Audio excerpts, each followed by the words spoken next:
Olá pessoal, você já imaginou ler uma matéria de jornal sem que houvesse uma diferenciação entre o título, o lead, que é aquele textinho que vem logo abaixo do título, e o conteúdo em si? Pense agora em um grande portal de notícias, como o UOL, por exemplo. Como seria você ler todo aquele conteúdo de informação sem que houvesse uma hierarquia de informação e um agrupamento adequado? Pense agora num livro recente que você leu. Como seria você começar esse livro pela página 48, passar pela página 26, ir para a página 32 e só então ir para a primeira página? Bem complicado, né? Agora pense que você tem um problema de baixa visão e não consegue enxergar direito o conteúdo. Você está utilizando nesse momento um leitor de telas. Pense como seria você escutar a seguinte frase. Clique agora no botão verde. No vídeo de hoje a gente vai falar sobre a recomendação 1.3 do WCAG que fala sobre conteúdo adaptável, ou se preferir, diferentes formas de apresentar o seu conteúdo sem que haja perda de informação ou entendimento. Vem comigo.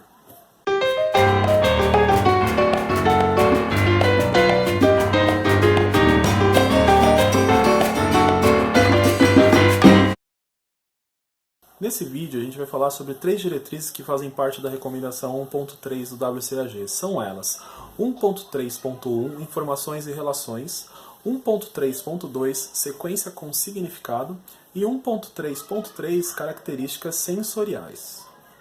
A diretriz 1.3.1 fala sobre informações e relações, que é basicamente como o seu conteúdo é apresentado na tela.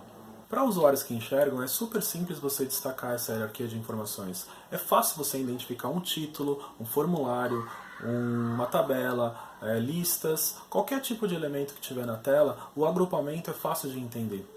O mesmo já não ocorre para um usuário que depende de tecnologia assistiva, como um leitor de telas, por exemplo. A codificação semântica faz total diferença nessa situação.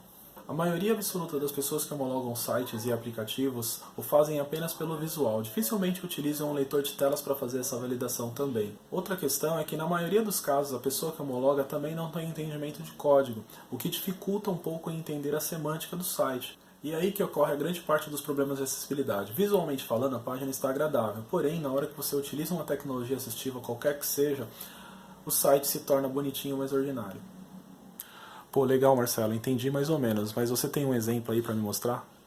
Ainda bem que você fez essa pergunta. Eu tenho um exemplo aqui agora para te mostrar. Olá pessoal, a gente vai ver agora uma estrutura semântica de elementos aqui.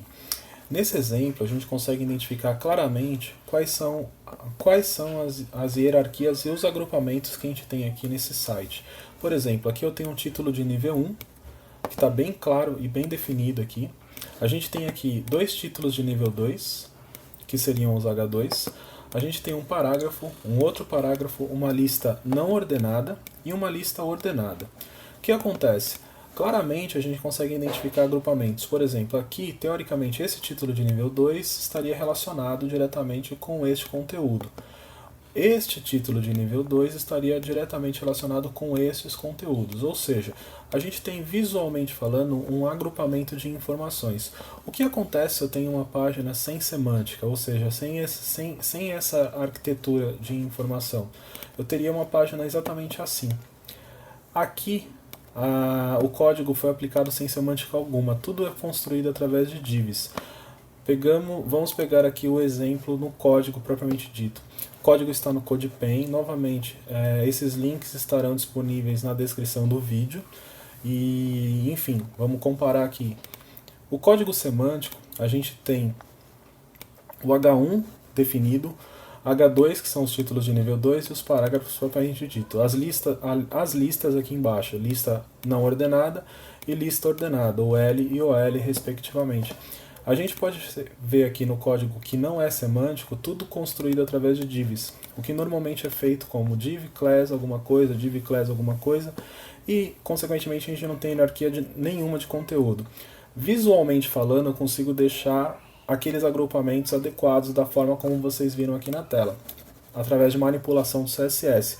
Porém, na estrutura e hierarquia de código, isso daqui vai ficar muito torto. O leitor de telas, por exemplo, não saberia identificar corretamente quais são os títulos, quais são os parágrafos, quais são as listas, e o usuário que utiliza leitores de tela consegue navegar por todos esses tipos de identificação de elementos.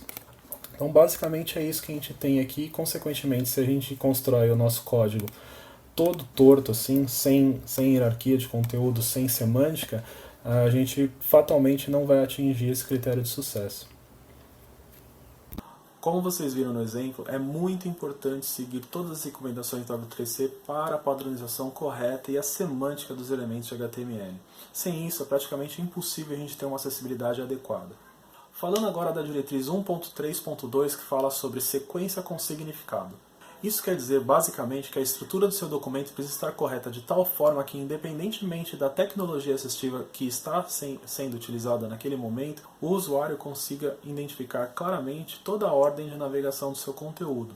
A grande questão é que, na maioria dos casos, isso também só acontece do ponto de vista visual. Quando o usuário utiliza um leitor de telas ou qualquer outro tipo de tecnologia assistiva, a ordem pode mudar, se a estrutura do documento não foi feita de forma correta. Enfim, além da hierarquia ser correta, as informações que estão sendo passadas através de uma tecnologia assistiva precisam ter lógica e fazer sentido para o usuário. Do contrário, essa diretriz não é atendida.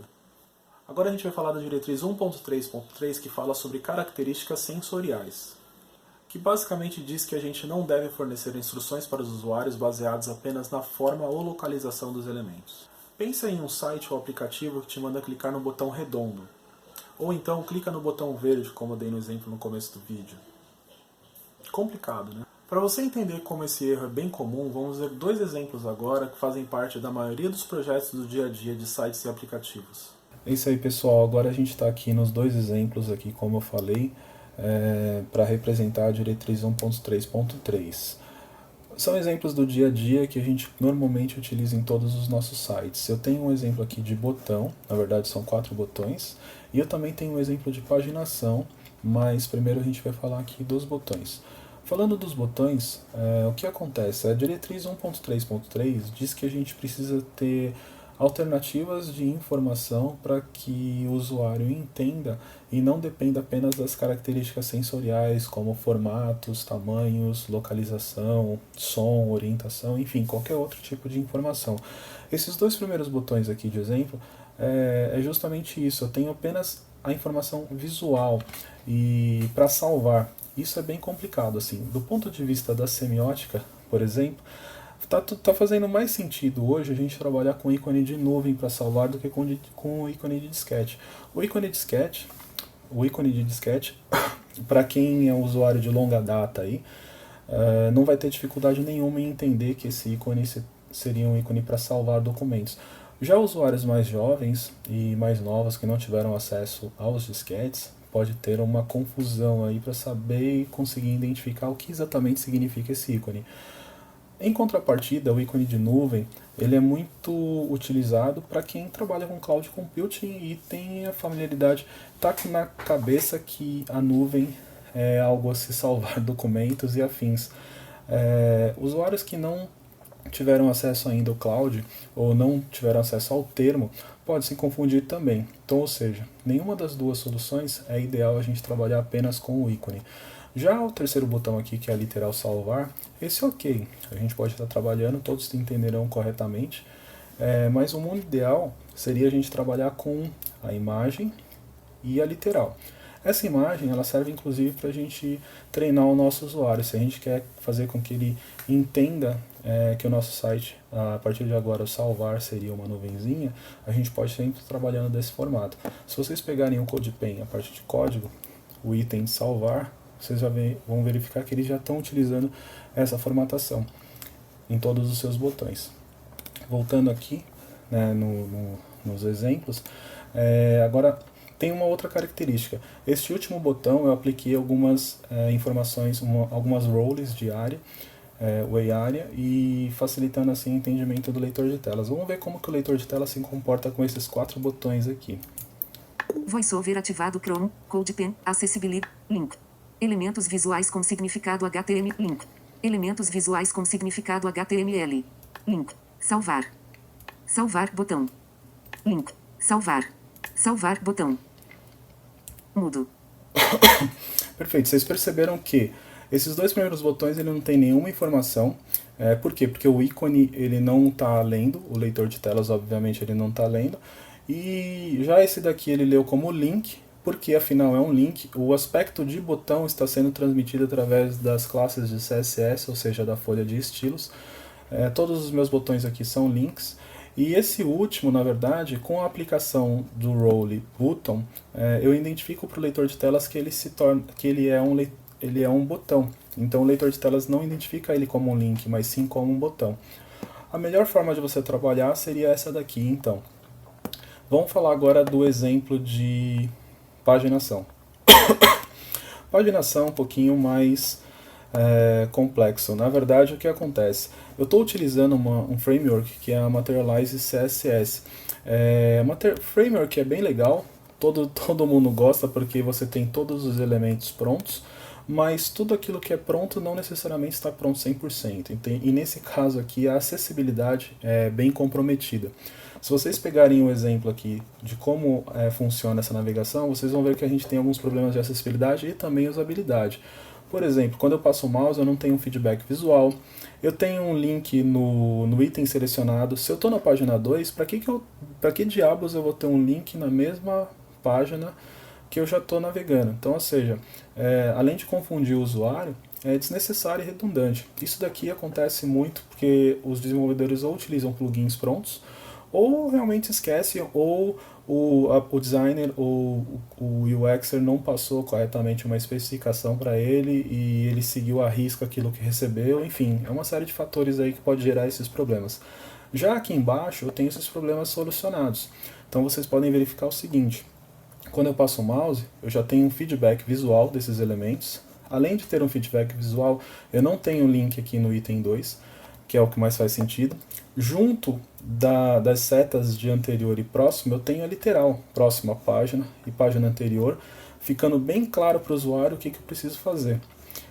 Além disso, eu melhorei o contraste dos elementos também, né, porque é necessário a gente pensar nesse aspecto também.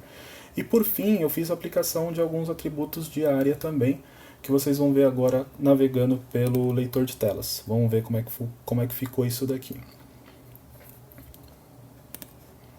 Link. Elementos visuais com significado HTML. Lista link 1. Link 2. Link 3. Link. Elementos visuais com significado HTML. Link.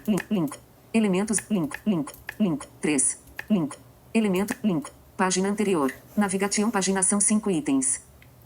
Link. Ir para a página 1. Link. Ir para a página 3. Link. Próxima página. Link. Ir para a página 3. Link. Ir para a página 1. Link. Página anterior. Mudo. Bom, eu acho que eu nem preciso falar muito sobre qual dos exemplos ficou melhor quando eu navego apenas por teclado e utilizando um leitor de telas, né?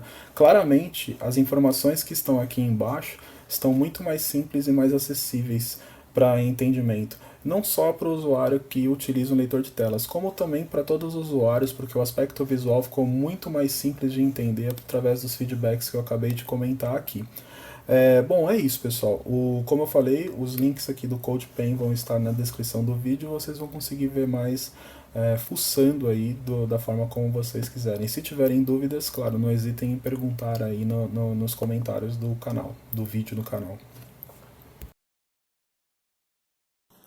E é isso aí, pessoal, chegamos ao fim de mais um vídeo, espero que vocês tenham entendido um pouquinho mais a recomendação 1.3 do WCAG. Espero que também vocês tenham gostado do vídeo. Se gostaram, clica aí no joinha, compartilhe o vídeo com os amigos, assine o canal caso não tenha feito ainda. Não esqueçam de clicar no sininho para vocês receberem a notificação sempre que houver um novo vídeo. E não deixem de ver os outros vídeos do canal que está popando aqui na tela em algum lugar. É isso aí, valeu!